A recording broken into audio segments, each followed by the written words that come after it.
Vamos abrir as nossas Bíblias no livro de Atos dos Apóstolos, capítulo de número 2.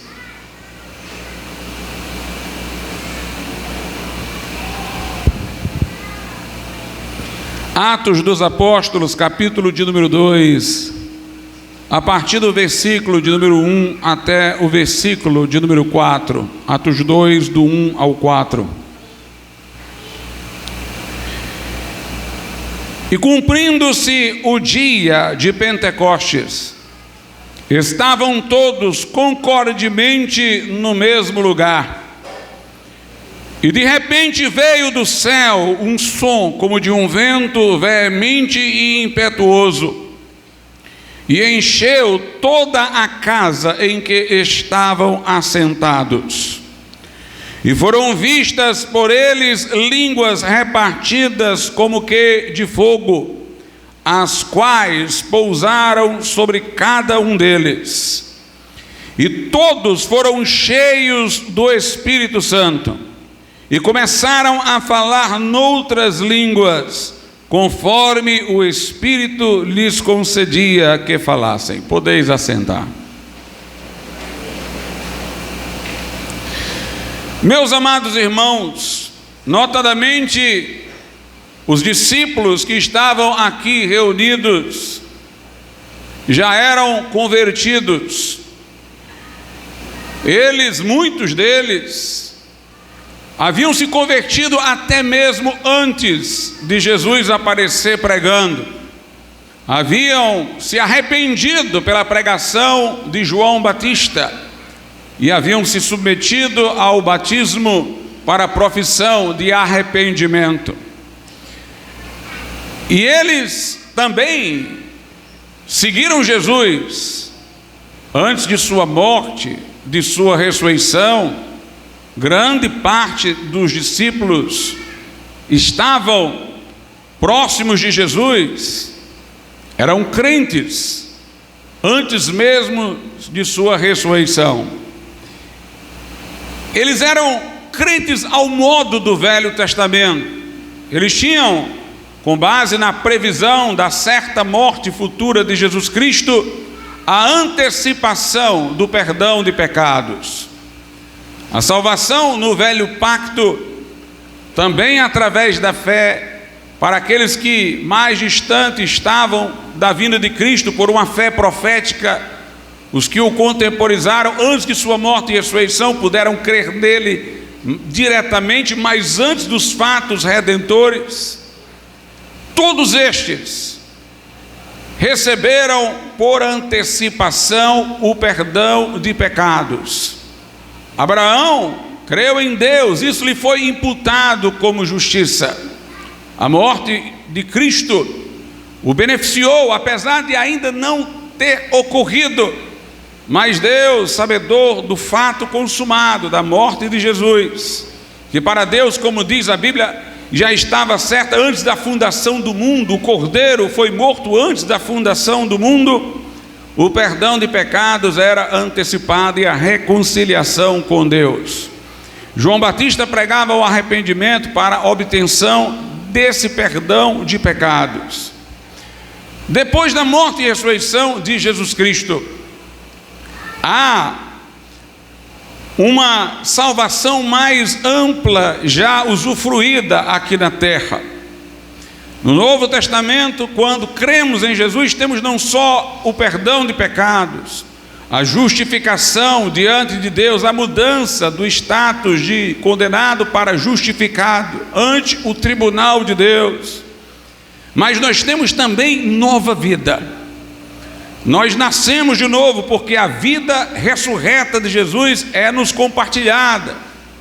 Os profetas do Velho Pacto falavam disso como algo futuro, não possível ainda àquela época, mas no futuro. Deus lhe tirará o coração de pedra, dará um coração de carne. Eu porei dentro de vós o meu espírito e farei com que andeis nos meus estatutos, diz o Senhor, vos darei espírito novo. No Novo Testamento, o crente tem não só, como no Velho Pacto, o perdão de pecados, mas tem essa comunicação de vida espiritual, que é a própria vida ressurreta de Jesus Cristo. E os discípulos, até a morte e ressurreição de Jesus, tinham perdão de pecados, eram salvos ao modo do Velho Testamento. Quando eles receberam a salvação mais ampla, ao modo do Novo, quando Jesus Cristo ressuscitou, e em João 20:22 soprou sobre eles, ressurreto aparecendo a eles, soprou sobre eles e disse: recebei o Espírito Santo. Ora, quando Deus fez o homem do pó da terra, soprou no homem o seu próprio espírito, o espírito humano, e o homem tornou-se alma vivente. Mas tendo o homem pecado, morreu espiritualmente, ausentou-se dele a vida de Deus. O que nós vemos ali em João 20:22, na figura do sopro, é a comunicação de vida espiritual. Na verdade, Jesus estava transmitindo aos seus discípulos a vida de sua ressurreição. Assim como na morte ele se identificou conosco, morrendo a nossa morte. Essa colocação dele como nosso substituto na cruz lhe deu, digamos assim, o direito moral de também compartilhar conosco sua vida. Ele levou o que era nosso para que nós pudéssemos levar o que é dele. E ele sopra vida sobre os discípulos naquele momento. Ali a lei do Espírito e vida em Cristo Jesus quebrou a força do pecado e da morte. Nós temos ali a promessa consumada da vivificação. Lá em Efésios 2 diz que fomos vivificados juntamente com Cristo. Ele tinha que ressuscitar para que nós fôssemos vivificados. Se o perdão de pecados poderia ser antecipado no Velho Testamento, uma vida ainda não existente, no sentido de ser a vida ressurreta de Jesus, não poderia ser comunicada, mas agora seria. Portanto, os discípulos aqui no dia de Pentecostes eram salvos, no sentido mais plenos. Antes da morte e ressurreição de Jesus, tinham o perdão de pecados e a reconciliação com Deus. Mas logo em seguida à ressurreição, receberam aquilo que é próprio se receber junto com o perdão de pecados no Novo Testamento, quando se arrepende e crê. Receberam a vida ressurreta de Jesus Cristo. No entanto, Jesus disse que eles permanecessem em Jerusalém, esperassem a promessa do Pai, que seria o batismo no Espírito Santo. Haveria um evento, sim, que seria inaugural e permanente. O Espírito Santo viria para estar com eles para sempre. Jesus disse: rogarei ao Pai, Ele vos dará outro Consolador para que fique convosco para sempre. O Consolador nessa função estaria aqui em definitivo. Mas também eles teriam, com esta vinda do Consolador para estar com a igreja, eles teriam uma experiência pessoal de revestimento de poder. Uma experiência que é para ser apropriada individualmente por cada crente. A vinda do Espírito Santo para permanecer é algo consumado, em estado contínuo. Ele está na terra como Consolador, agindo nessa função com a igreja. Mas o recebimento de poder que vem do Espírito Santo é uma experiência pessoal a ser buscada, a ser anelada, a ser crida, a ser recebida por cada crente em particular. Note, em Atos 1:8, Jesus disse: recebereis poder ao descer sobre vós o Espírito Santo, e sereis minhas testemunhas, tanto em Jerusalém como em toda a Judéia, Samaria e até os confins da terra. Jesus não estava prometendo a eles o perdão de pecados, já tinham.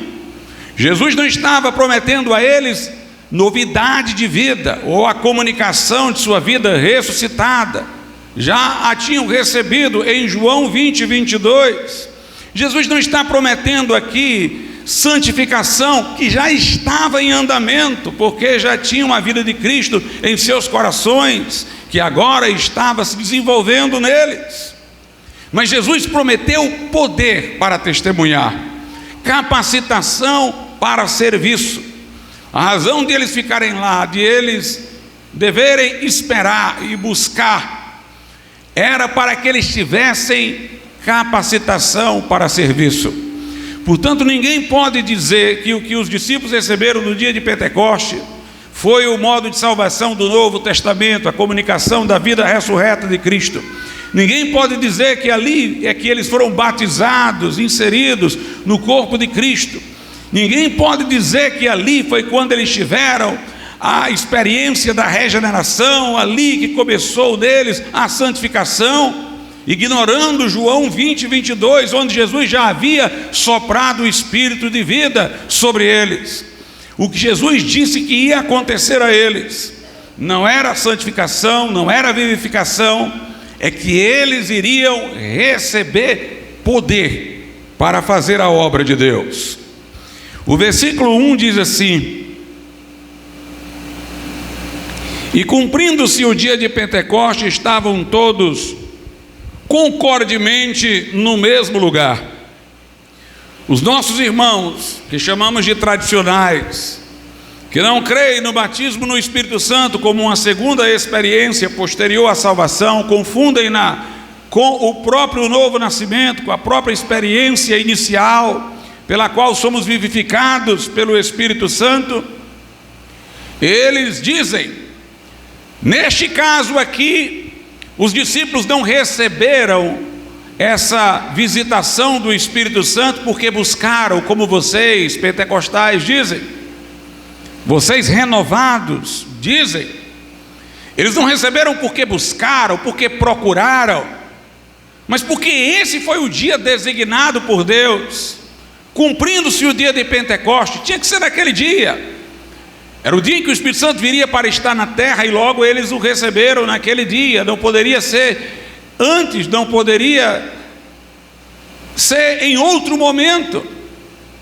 Então, para eles, os discípulos estavam ali esperando passivamente uma data designada, e inevitavelmente isto aconteceria, independentemente de eles buscarem ou não, porque eles entendem que o que aconteceu aqui foi o que nós acreditamos que aconteceu em João 20, 22. Foi que eles aqui foram, digamos assim, salvos amplamente, no sentido do Novo Testamento, receberam o Espírito de adoção, de filhos. Mas nós não vemos Jesus prometer nada disso. Vocês vão receber o Espírito de adoção de filhos, vocês vão receber vida. Não, vocês vão receber poder para serviço.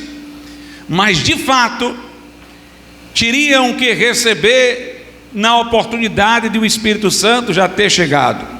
Teria que ser realmente a possibilidade de receber a partir do momento que se cumprisse o dia de Pentecostes. Aí nós admitimos, mas não de maneira inevitável, como eles falam, como se os discípulos não tivessem buscado, anelado, simplesmente estavam lá e iria acontecer de qualquer forma. É com isso que nós não podemos concordar, irmãos. Vejam só, quando Jesus ascendeu aos céus, existiam 500 irmãos, e aqui, segundo Atos 1, tinham 120. Logo 380 que não estavam aqui não receberam. Não é dito que no lugar em que eles estavam receberam, mas que estes que estavam aqui e aguardaram conforme Jesus havia dito, é que receberam. Logo, não era uma coisa inevitável. Estes receberam porque obedeceram. Os 380 não é dito que receberam. Segundo, alguns dizem assim, bem, é tão certo que eles receberiam de qualquer modo naquele dia, que os 120 receberam. É muita coincidência. 120 pessoas e todas batizadas no Espírito Santo ao mesmo tempo. Não é mais fácil acreditar que inevitavelmente o Espírito Santo chegaria naquele momento e isso se daria? Leia de novo o versículo de número 1 de Atos 2.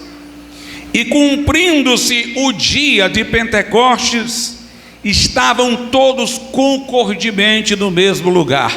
Eles todos receberam no mesmo momento, porque estavam no mesmo Espírito. Quando o texto diz que eles estavam lá concordemente, o texto está querendo nos mostrar que todos receberam igualmente, porque todos estavam anelando, buscando, pensando da mesma forma. A razão aqui não é o dia, é que todos estavam concordes. Não é porque naquele dia simplesmente ia acontecer com todos, que todos receberam, mas todos receberam porque estavam em um mesmo espírito. E cumprindo-se o dia de Pentecostes, estavam todos concordemente no mesmo lugar. Vamos ler em Atos, no capítulo de número 1, o que a Bíblia diz no versículo de número 4, Atos 1 e 4. E estando com eles, determinou-lhes que não se ausentassem de Jerusalém, mas que esperassem a promessa do Pai, que disse ele: de mim ouvistes. Observe que Jesus fala duas coisas. Uma, que eles não deveriam se ausentar de Jerusalém, era só uma postura física, não sair do lugar. Mas a adversativa indica que se vai fazer uma coisa contraposta, eles deveriam esperar. E estando com eles, determinou-lhes que não se ausentassem, mas que esperassem. Esperar aqui não é uma atitude de mera permanência física, é uma atitude de expectativa. A Bíblia manda que nós esperemos a vinda de Jesus Cristo, mas isso não é uma atitude passiva. Nós esperamos a vinda de Jesus Cristo buscando sermos mais santos, porque Ele virá, fazendo a obra de Deus, porque quando Ele vier, estaremos no tribunal dos galardões, o tribunal de Cristo. Esperar a vinda de Jesus é desejá-la. Maranata, vem Senhor Jesus, há galardão para aqueles que amam a sua vinda. Esperar a vinda de Jesus é uma atitude ativa. Tanto que Jesus fala de maneira ilustrativa daquele que, por não saber a data em que vem o seu Senhor, ele começa a fazer outras coisas que não agradam ao seu Senhor. E aí, quando vier o Senhor, ele será surpreendido. Jesus então estimula que nós estejamos fazendo a coisa certa, para sermos encontrados pelo Senhor, fazendo a sua obra. Logo, o esperar a vinda de Jesus é uma coisa ativa, não meramente passiva. A Bíblia diz que Deus opera a favor daqueles que nele esperam. Isso não significa uma pessoa ficar fisicamente no lugar. Esperar em Deus é uma atitude de confiança. Esperar em Deus envolve oração, porque te inquietas dentro de mim, ó minha alma, espera em Deus. O esperar, portanto, é estar aguardando o livramento, é estar num estado de expectativa que leva à oração,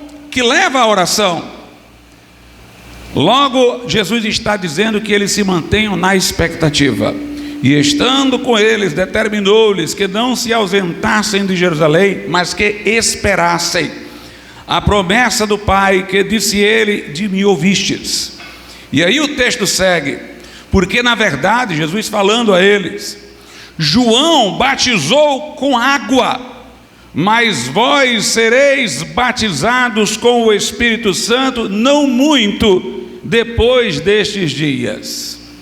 Observe, Jesus poderia ter dito: vai ser daqui a 10 dias.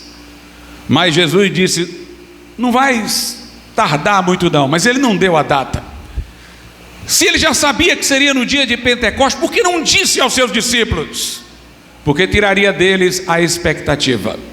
É a mesma razão pela qual nós não sabemos que dia virá o Senhor, para que nos mantenhamos vigilantes perpetuamente, continuamente.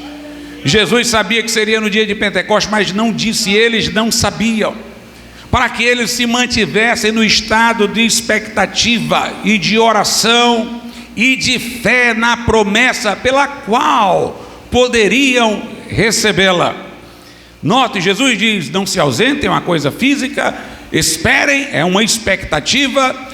não disse o dia para levá-los a estar no mesmo espírito de busca. Em Atos 1,14 diz assim: todos estes perseveravam unanimemente em oração e súplicas com as mulheres e Maria, mãe de Jesus, e com os seus irmãos. Lucas aqui diz que a maneira como eles estavam lá não era uma maneira silenciosa, parada. Não, eles estavam orando. E é interessante que Lucas tenha escrito o livro de Atos, porque é Lucas que diz no capítulo 11 do seu evangelho, que Jesus falou: pedi e dar-se-vos-á, buscai e achareis.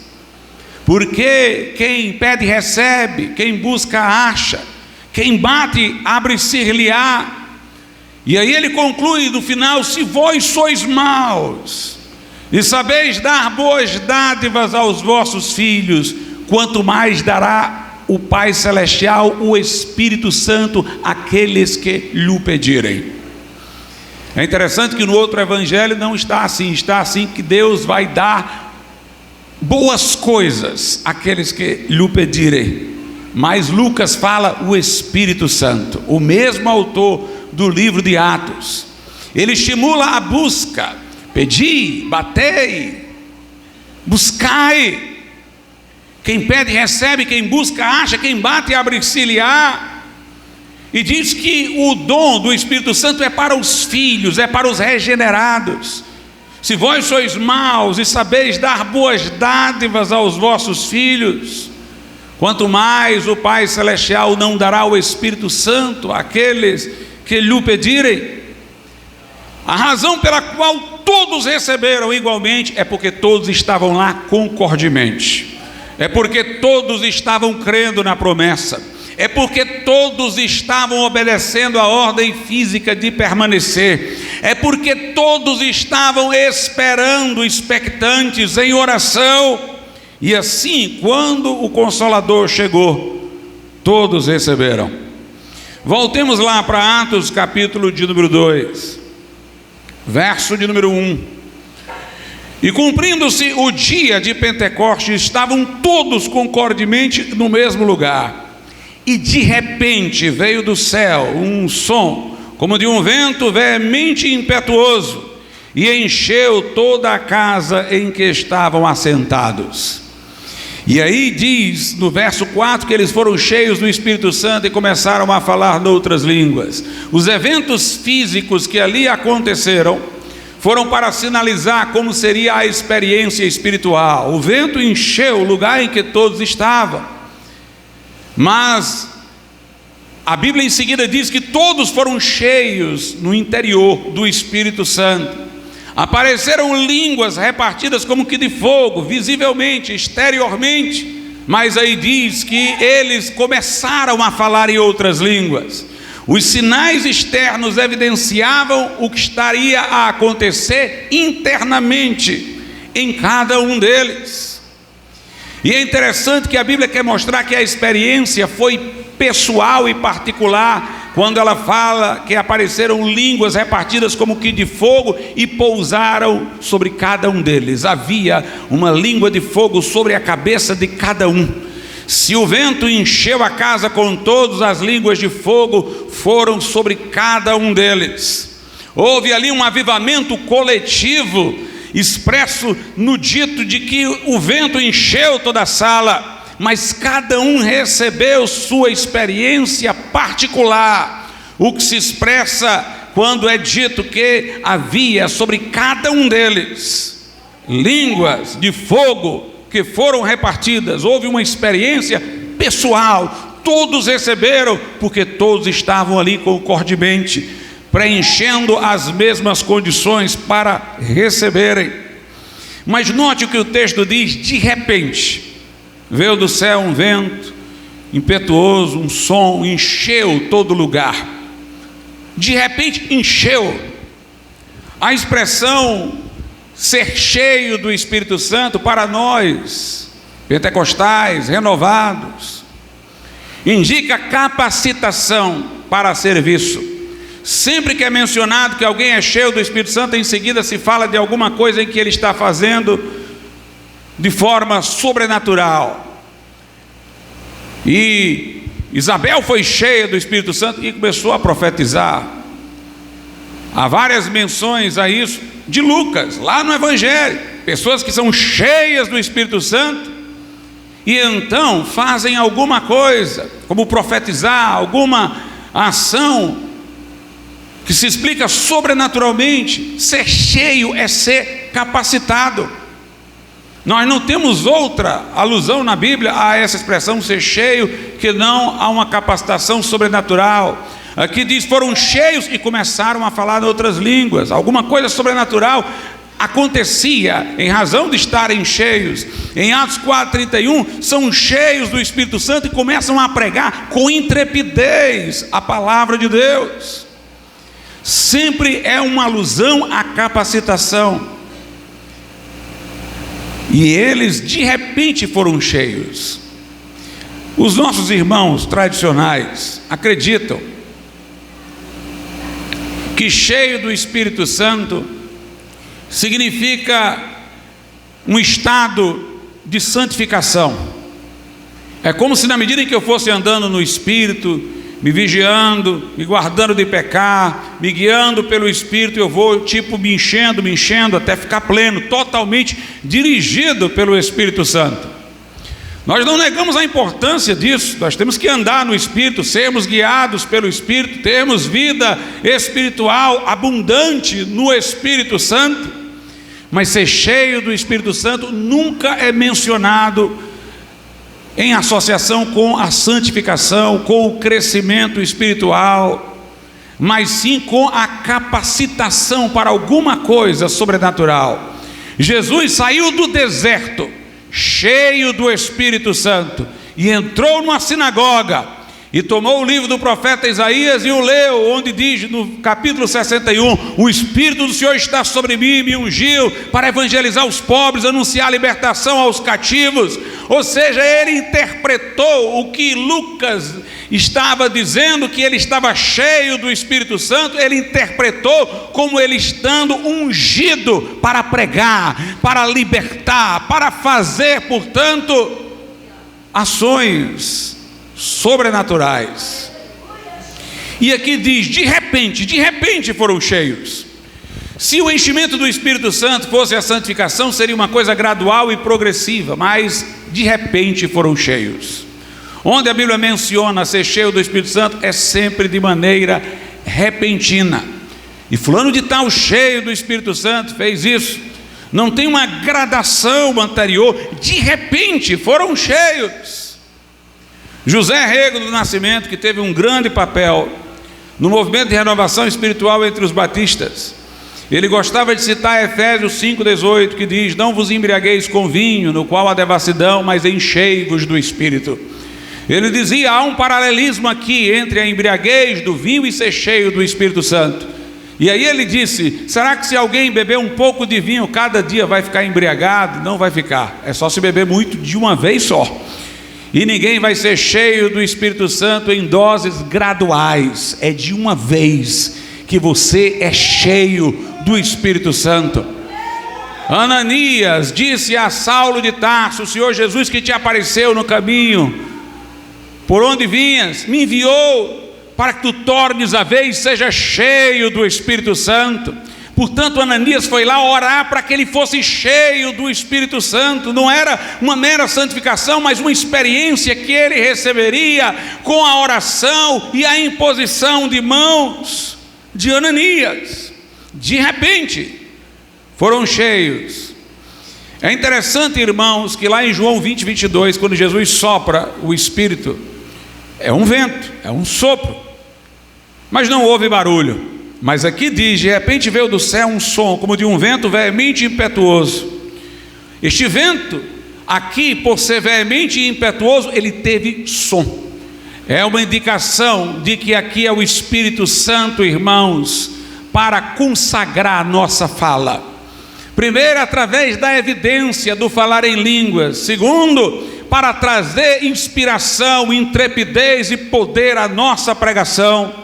Como Pedro disse, o que aconteceu ali foi o dito pelo Joel, que o Espírito Santo seria derramado e filhos e filhas profetizarão. Aqui é uma capacitação para a fala, é uma capacitação para a fala expressa por Joel quando ele diz e profetizarão, expressa pela evidência inicial que é o falar em línguas, um som como de um vento impetuoso, é o Espírito audível, e encheu toda a sala, ou toda a casa em que estavam assentados.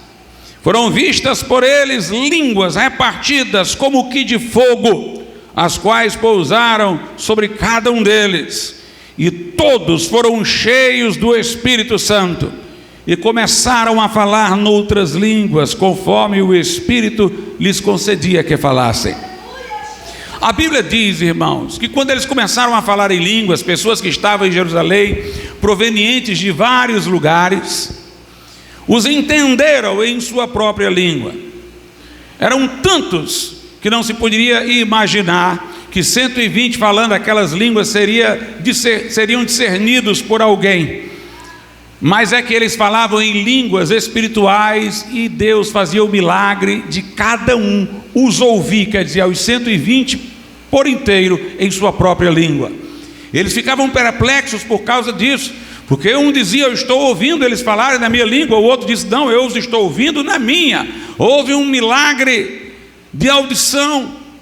Isso fez com que muitas pessoas se aglomerassem, ficassem perplexas, admiradas daquilo que estava acontecendo. E então foi quando Pedro pregou. É interessante, irmãos, que cada palavra na Bíblia tem o seu valor. Em Atos 2, a Bíblia diz o seguinte, que eles estavam assentados, versículo de número 2, eles estavam assentados. Assentados indica uma posição passiva. Eu tenho pregado aqui por diversas vezes aos domingos, que a Bíblia diz que Jesus, depois de ter feito seu sacrifício, foi assunto aos céus e assentou-se à direita de Deus. O sentar-se quer dizer que ele terminou, que ele fez a obra que havia vindo para fazer, ele consumou e sentou. Mas nós não devemos estar sentados, nós devemos estar agindo, nossa obra não está completa. Eles estavam sentados, mas quando foram cheios do Espírito Santo, pelo menos os 11 se puseram de pé, os 12 contando com Matias. Versículo de número 14, Pedro, porém, pondo-se em pé com os 11, levantou a sua voz. Note, eles estavam sentados, mas cheios do Espírito Santo se puseram de pé. É um indicativo simbólico, irmãos, de que nós somos cheios do Espírito Santo para sair da nossa comodidade, para sair da nossa comodidade e fazer a obra de Deus. Eles se puseram de pé e levantaram a voz. Essa é a razão de sermos batizados no Espírito Santo, nos levantarmos e levantar a nossa voz e pregar a palavra com intrepidez, com unção do Espírito Santo. Charles Finney, num dos seus livros, ele disse o seguinte: muita gente se detém no fato de que ouve o falar em línguas, de que as pessoas ouviram em sua própria língua, mas se você notar, isso não foi o que foi valorizado por Lucas. Lucas apenas diz que isto aconteceu para que a multidão se ajuntasse. O propósito do sobrenatural aqui, eles terem ouvido os discípulos que falavam em línguas espirituais em suas próprias línguas, o propósito foi que eles pudessem se ajuntar, se aglomerar. Mas o importante veio em seguida, a pregação de Pedro, cheio do Espírito Santo. E Finney diz, a principal razão para sermos batizados no Espírito Santo é termos intrepidez, unção, poder nas nossas pregações. Obviamente, ao sermos batizados no Espírito Santo, entramos no mundo dos dons espirituais, e são importantes. E sinais e prodígios são importantes na evangelização, e curas são importantes na evangelização, mas estes sinais, como o nome diz, são sinais. Eles devem apontar para alguma coisa. O objetivo dos sinais é ganhar a atenção do ouvinte, mas é a palavra que deve triunfar, é a palavra que deve prevalecer.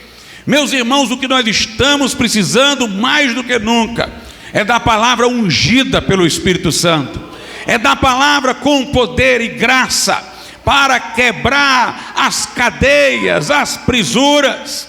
Na história dos avivamentos, nós temos grandes avivamentos que não deram destaque a coisas sobrenaturais, mas a pregação sobrenatural, como a pregação de George Whitefield, que sacudia multidões, que levava pessoas a um profundo quebrantamento, como as de John Wesley, como as do próprio Charles Finney. Aqueles homens tinham uma unção poderosa quando abriam a boca, e mais do que se destacar nos relatos de suas histórias, curas, coisas sobrenaturais que também aconteceram, o que se destaca é o impacto que suas pregações tiveram.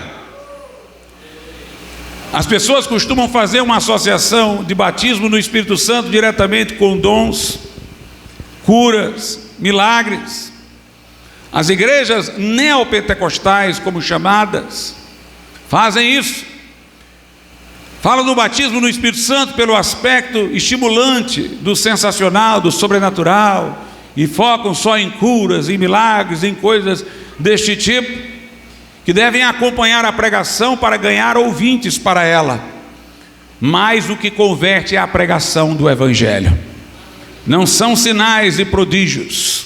O que é verdadeiramente bíblico, irmãos, é esta compreensão de que o objetivo é a palavra ser pregada com poder. A associação é do Espírito Santo com a palavra. A Escritura diz que a palavra de Deus é a espada do Espírito. O Espírito, enchendo nossas vidas, deve manusear esta palavra em nossa boca e atingir os corações. Não é dito que Pedro levantou a palavra, mas que ele levantou a voz era dele, mas foi o Espírito Santo que manuseou a palavra na sua boca. Nós temos que entender que o Espírito Santo quer operar através da palavra de Deus. Pedro, na sua pregação, mostrou isso, irmãos. Porque Pedro, quando as pessoas diziam o que é isto dizer, o que é que está acontecendo, Pedro poderia ter dito assim: Jesus nos prometeu isso. Mas se ele dissesse assim, Jesus teria dito aos ouvidos deles, e aquelas pessoas iam perguntar: será que disse mesmo? Pedro apela para as escrituras públicas do Velho Testamento. A pregação de Pedro convalida a autoridade da palavra de Deus. No verso 16 ele diz: mas isto, o que está acontecendo aqui, é o que foi dito pelo profeta Joel. E nos últimos dias, diz Deus, que do meu Espírito derramarei sobre toda a carne, os vossos filhos e as vossas filhas profetizarão, os vossos jovens terão visões, os vossos velhos sonharão sonhos, e também do meu Espírito derramarei sobre os meus servos e sobre as minhas servas naqueles dias, e profetizarão.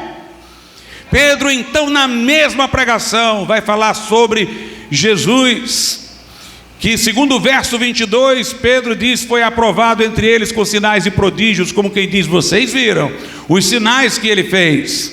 Mas aí então Pedro o identifica, e a sua ressurreição a partir da profecia de Davi, a partir do versículo 25, porque dele disse Davi: sempre via diante de mim o Senhor, porque está à minha direita, para que eu não seja abalado. Por isso se alegrou o meu coração, a minha língua exultou, e ainda a minha carne há de repousar em esperança, pois não deixarás a minha alma no inferno, nem permitirás que o teu santo veja a corrupção.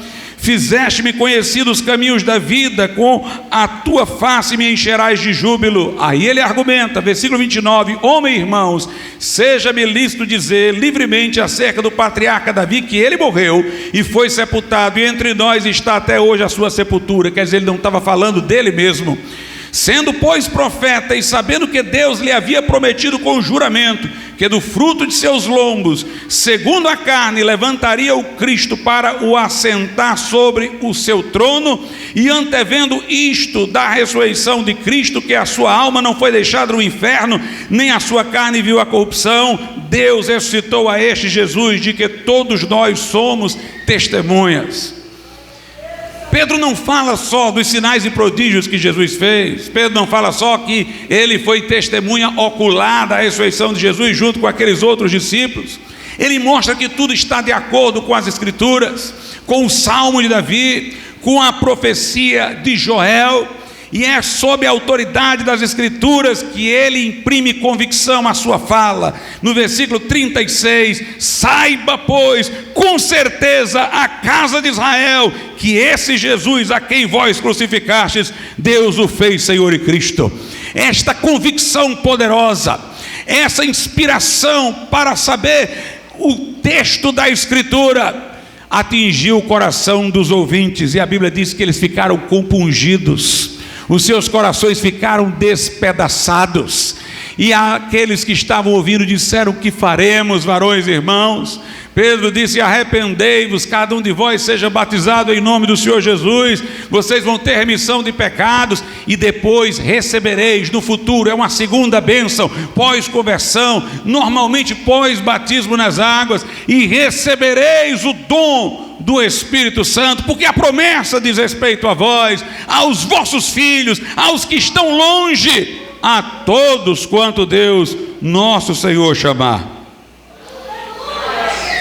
É interessante, irmãos, que Cornélio, eu o considero, em Atos 10, que Cornélio era um crente ao modo do Velho Testamento.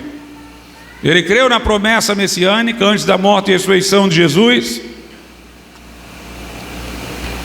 e foi salvo, mas ele não era salvo ao modo do Novo Testamento, porque ele desconhecia que Jesus morreu e ressuscitou.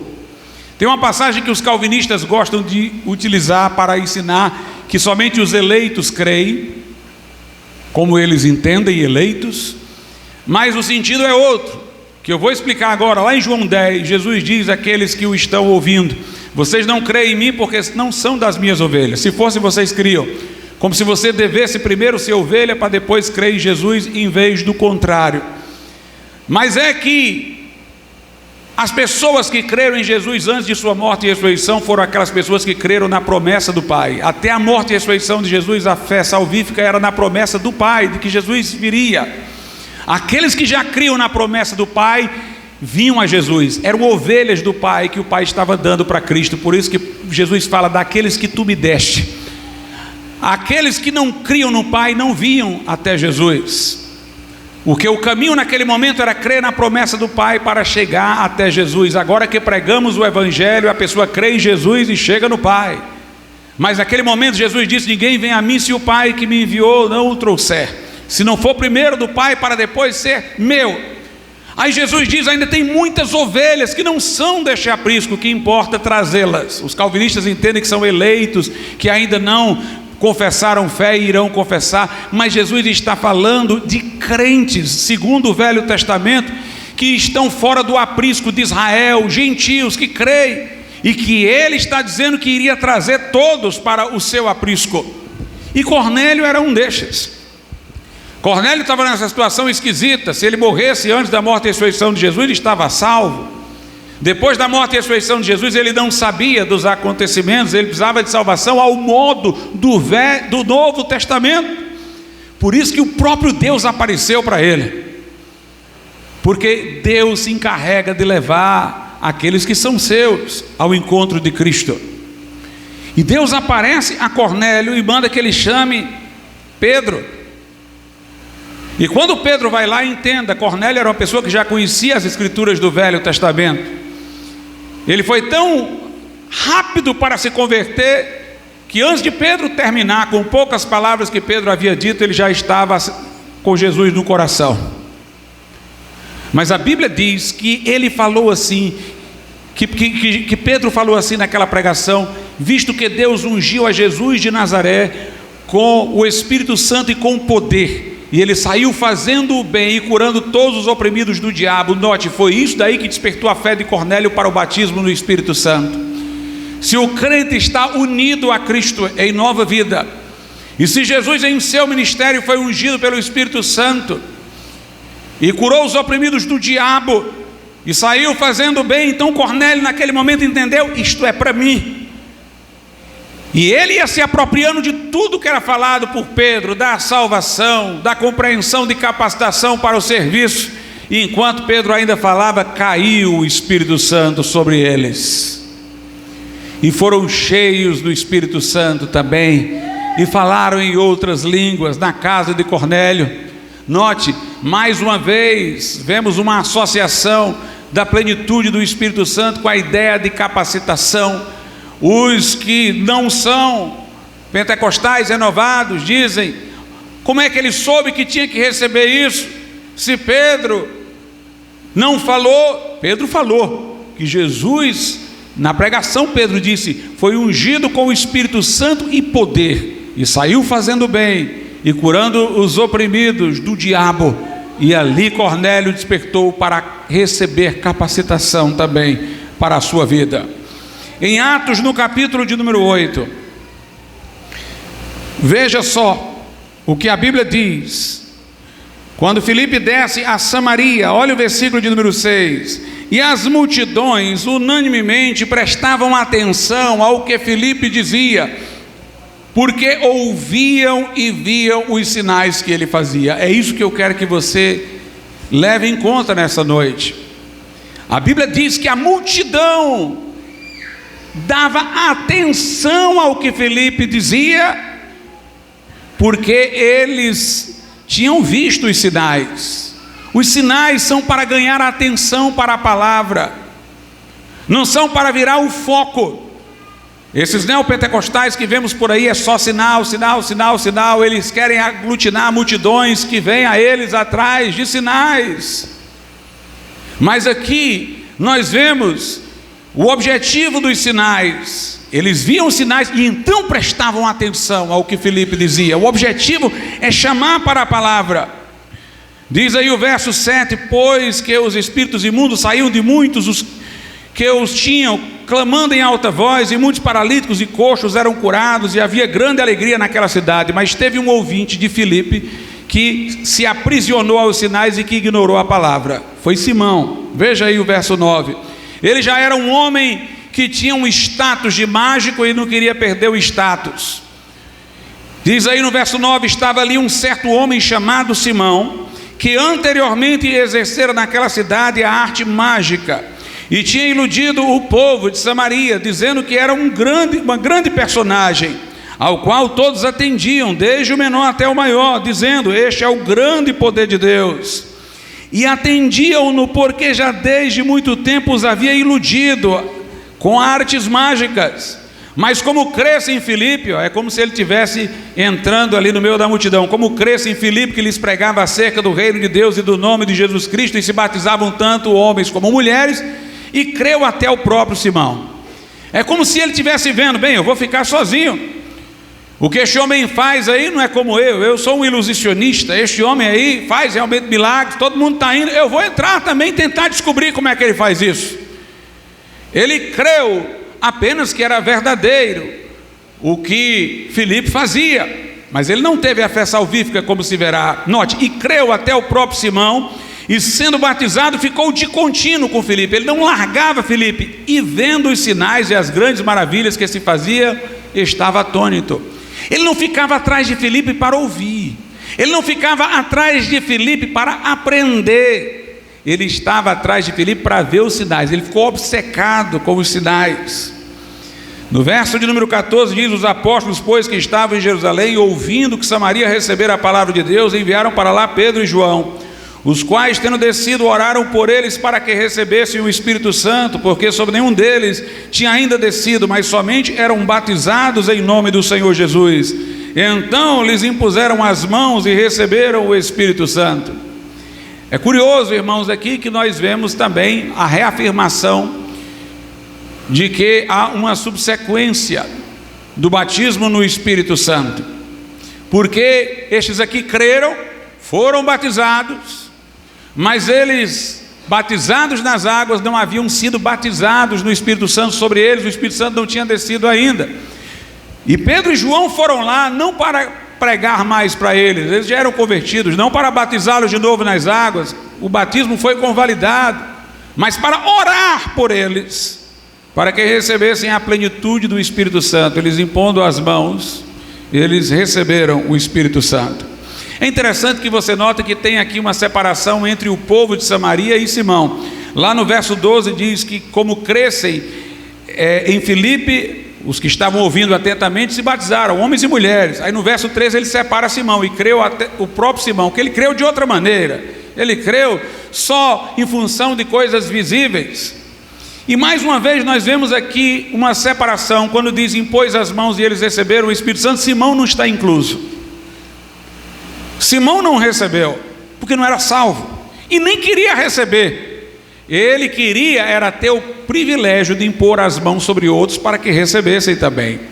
Versículo 18, e Simão vendo, se ele viu é porque estava fora. Vendo, o negócio dele era ver, não era ouvir. Vendo que pela imposição das mãos dos apóstolos era dado o Espírito Santo, lhes ofereceu o dinheiro, dizendo: dai-me também a mim esse poder, para que aquele sobre quem eu puser as mãos receba o Espírito Santo. E Pedro diz no verso 20: o teu dinheiro seja contigo para a perdição. Note, o foco é a palavra. O foco é a palavra de Deus. Nós devemos prestigiar a palavra com unção e com poder, irmãos. Em Atos 4, os discípulos oram dizendo assim: Senhor, concede aos teus servos que preguem com intrepidez a tua palavra, enquanto estendes a mão para curar e para que se façam sinais e prodígios em nome do teu santo servo Jesus. Note como é a oração. A oração não é faz sinais. A oração é: Senhor, dá a palavra, que sejamos cheios do Espírito Santo e preguemos com intrepidez, e que o Senhor faça os sinais para atrair para a palavra. Aqueles que são obcecados por sinais, irmãos, serão enganados pelo anticristo. A Bíblia Sagrada diz lá em Tessalonicenses o seguinte, e o texto lá de Atos, só concluindo, diz que eles, tendo orado, o lugar tremeu, versículo 31, e todos foram cheios do Espírito Santo e pregavam com intrepidez a palavra de Deus. Não se fala que naquele momento imediatamente fizeram sinais e prodígios, se fala que eles pregaram com intrepidez, foi a manifestação imediata. Em 2 Tessalonicenses 2, verso de número 9, diz acerca do anticristo: a esse cuja vinda é segundo a eficácia de Satanás, com todo poder e sinais e prodígios de mentira, e com todo o engano da injustiça para os que perecem, porque não receberam o amor da verdade para se salvarem.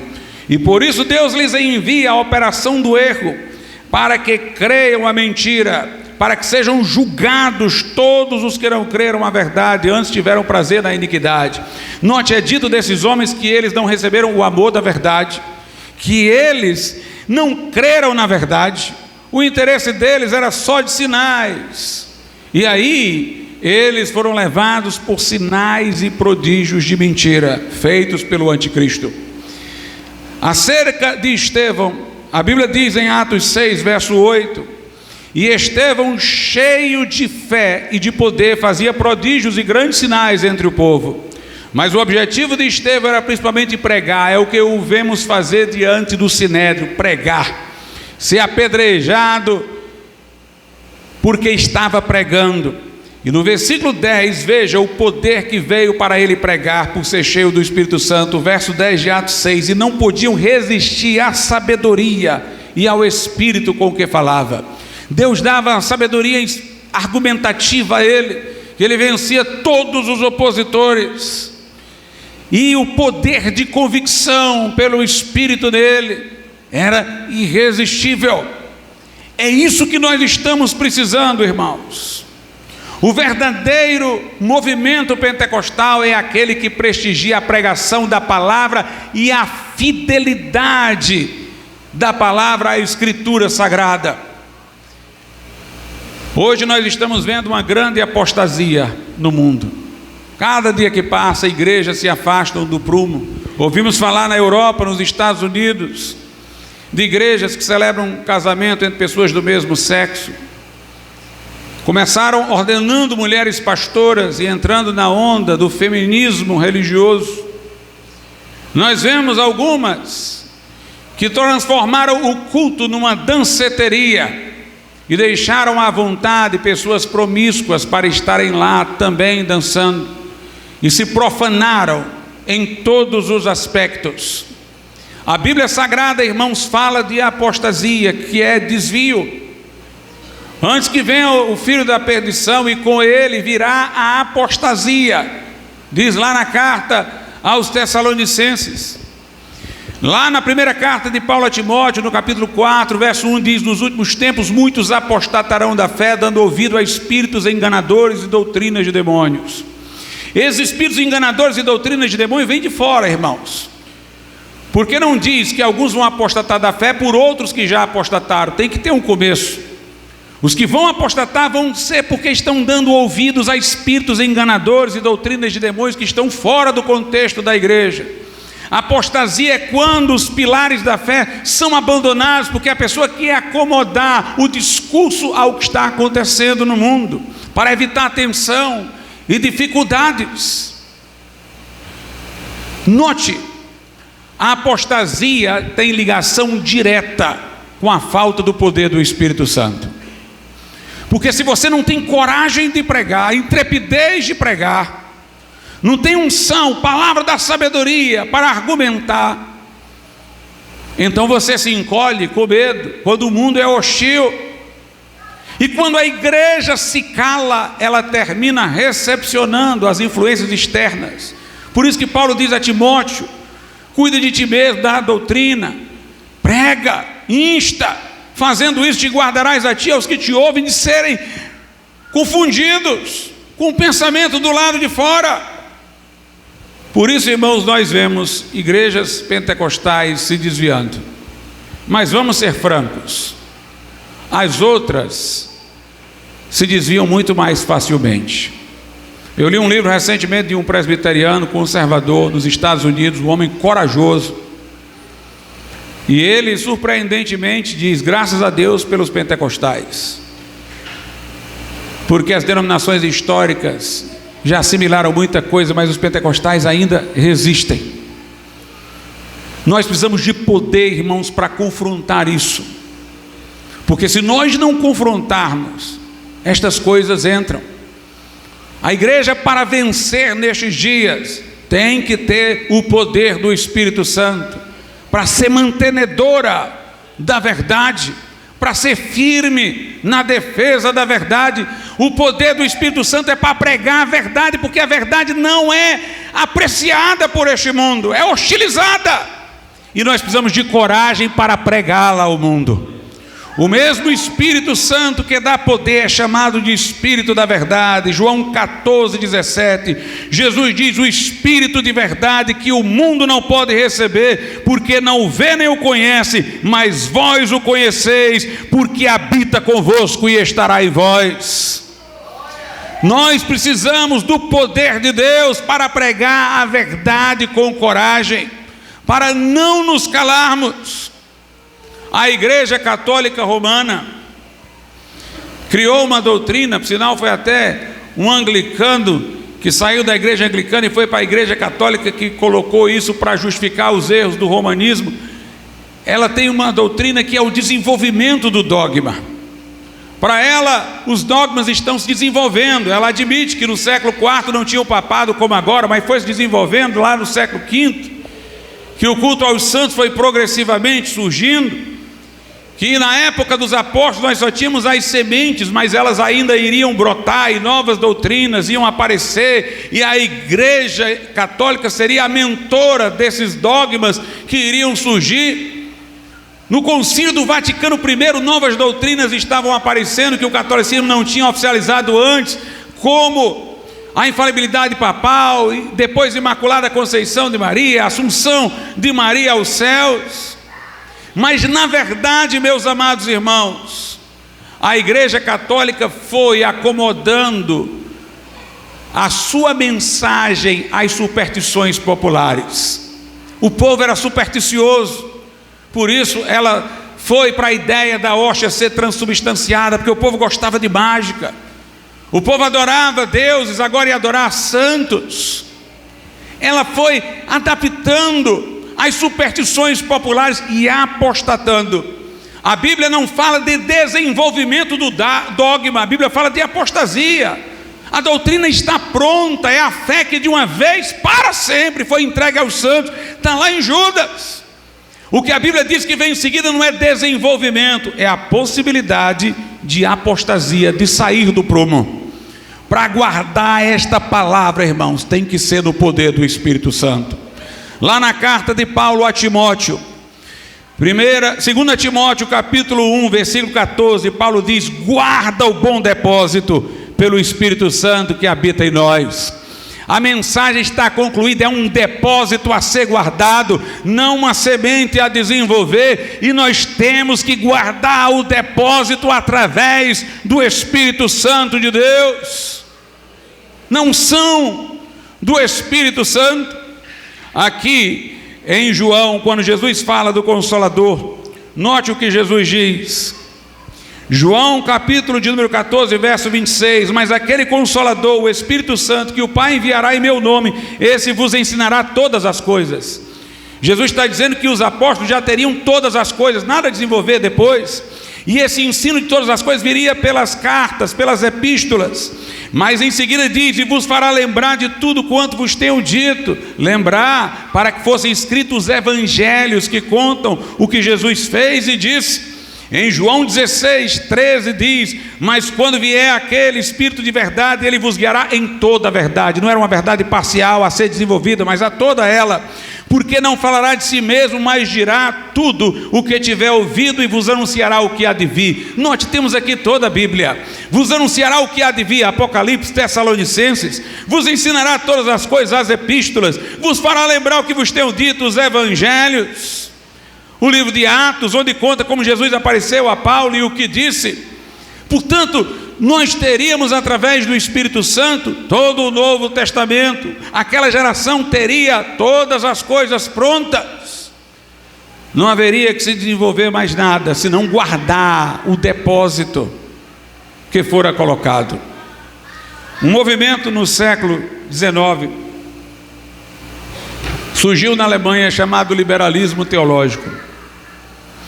Os liberais faziam o seguinte: eles diziam assim: nós aceitamos as confissões de fé das igrejas evangélicas, nós só as reinterpretamos, ressignificamos. Eles não criam, por exemplo, que Jesus Cristo era Deus, mas eles aceitavam as confissões que diziam que Jesus era Deus, dizendo: não, ele é Deus no sentido hiperbólico, é um homem que foi tão parecido com Deus, que numa linguagem de exagero, uma figura de linguagem, hipérbole, pode-se dizer que ele é Deus. A palavra de Deus é infalível, eles diziam: nós aceitamos, mas a Bíblia não é a palavra de Deus, só contém, só algumas partes dela, é a palavra de Deus. E mantendo as confissões, eles deturpavam tudo. Meus irmãos, foram estes homens que apoiaram o nazismo. E olha o que Hitler disse, eu trouxe aqui no meu celular, olha o que Hitler disse naquela época. Ele disse: que se deve fazer? Tu dizes, eu respondo: devemos impedir as igrejas de fazer qualquer coisa além do que elas estão fazendo agora, que para ele era já se desviar. Ou seja, as igrejas já estão se desviando. Hitler está dizendo: nós vamos impedir ela de fazer outra coisa. Aí ele diz: isto é, perder o terreno dia após dia. Tu realmente acreditas que as massas voltarão algum dia a ser cristãs? De jeito nenhum, jamais. Essa fábula está acabada. Ninguém lhe dará ouvidos novamente, mas podemos acelerar as coisas. Far-se-á com que os pastores cavem suas próprias covas. Suas próprias covas. Eles trairão o seu Deus por nós. Eles trairão qualquer coisa por seus empreguinhos e ganhos miseráveis. Que podemos fazer exatamente o que a Igreja Católica fez quando impôs suas crenças aos pagãos: preservar o que pode ser preservado e mudar o seu significado. O que foi que a Igreja Católica fez? Ela preservou o culto dos pagãos aos deuses e agora estava dizendo que era aos santos. Ela preservava as superstições pagãs e dava nome cristãos. E ele está dizendo: vamos fazer a mesma coisa para enganar os pastores. Tomaremos a mesma estrada em sentido contrário. A Páscoa não é mais ressurreição, mas sim renovação eterna do nosso povo. O Natal é o nascimento do nosso Salvador. O espírito de heroísmo é a liberdade de nosso povo. E aí ele segue dizendo como vai manipular os conceitos cristãos e que aqueles pastores embarcariam na história. Nós estamos vendo um programa no nosso país semelhante, pelos ideólogos de esquerdas, para se infiltrarem nas igrejas, para modificarem o sentido das palavras e dos conceitos, meus amados irmãos. E já tem muita gente entrando nessa onda. Já tem um aí dizendo que a Bíblia precisa ser atualizada. Já tem um abrindo as portas para a sodomia e usando ainda a Bíblia, mas mudando o sentido. Foram aliciados e a pressão vai aumentar. Aqueles que não têm coragem de dizer a Bíblia exatamente como ela se expressa, vão acomodá-la aos tempos. Isso é apostasia. Nós precisamos de uma geração cheia do Espírito Santo, que tenha intrepidez, irmãos, para falar a palavra, para falar a palavra de Deus com coragem. Já tem pastor aí se desculpando, porque fala todos, aí diz: opa, todos e todas. Daqui a pouco ele vai falar todos, como se a expressão todos já não quisesse falar de todas as pessoas.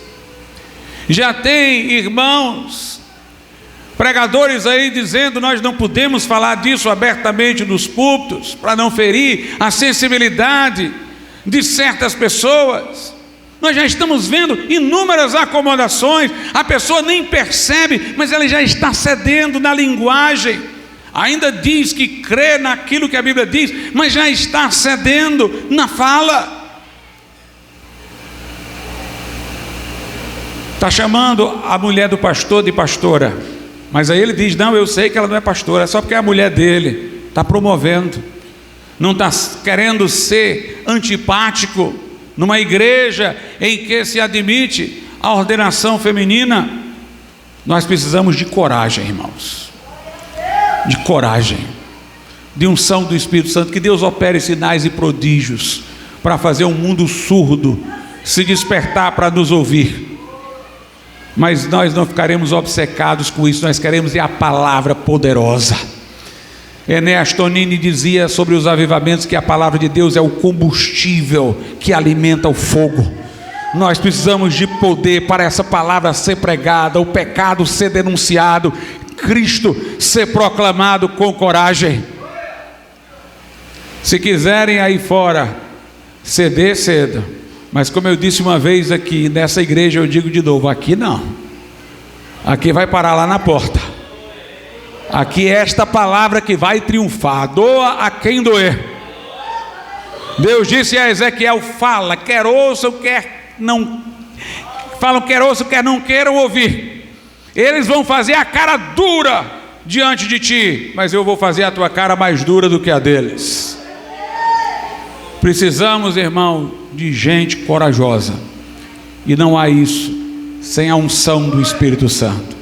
A coragem que eu falo não é a precipitação de temperamentos impulsivos.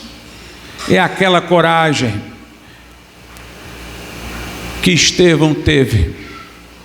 O seu rosto brilhava como de um anjo, não como de uma fera. Mas ele proclamou a palavra, mesmo com aqueles que rangiam os dentes para ele. E não olhava para a cara deles, olhava para o céu e disse: eu vejo o céu aberto e o Filho do Homem em pé à direita de Deus. Eu quero poder pentecostal, irmãos. Mas não para você dizer que fala em línguas e ficar atrofiado dentro de casa, calado e silente. Eu quero um poder que faça com que crentes que estejam assentados se levantem. Que crentes que estejam calados levantem a voz. E tenham a intrepidez de Pedro naquele dia. Pedro, irmãos, disse para aquele povo: esse Jesus que vocês crucificaram. Imagine isso, tinha gente que nem estava lá quando Jesus foi crucificado, estava chegando na festa de Pentecoste. E Pedro disse que vocês crucificaram, vocês são corresponsáveis. Ele dizia para as autoridades: vocês são responsáveis. As autoridades diziam: vocês estão querendo lançar o sangue desse homem sobre nós. Tem gente que diz: não, a gente não pode confrontar a autoridade. Não, pois Pedro confrontou. Chegou para as autoridades e disse: é culpa de vocês, vocês são culpados, vocês crucificaram o justo. A ponto de aquelas autoridades dizerem: não lance sobre nós o sangue desse justo, senão vocês vão ter problemas. E Pedro dizia: importante obedecer a Deus que aos homens. Pedro e João, corajosamente. Que Deus nos dê essa coragem. Vamos ficar de pé.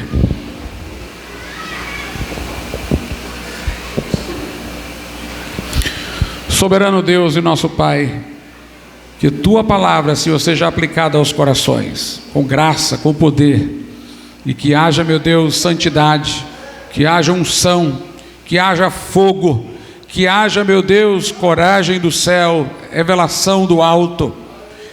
Em nome de Jesus, faz uma obra nova entre nós, Pai, nós te pedimos, em nome de Jesus. Amém. Antes da oração final, irmãos, eu queria lembrar: revistas de escola dominical,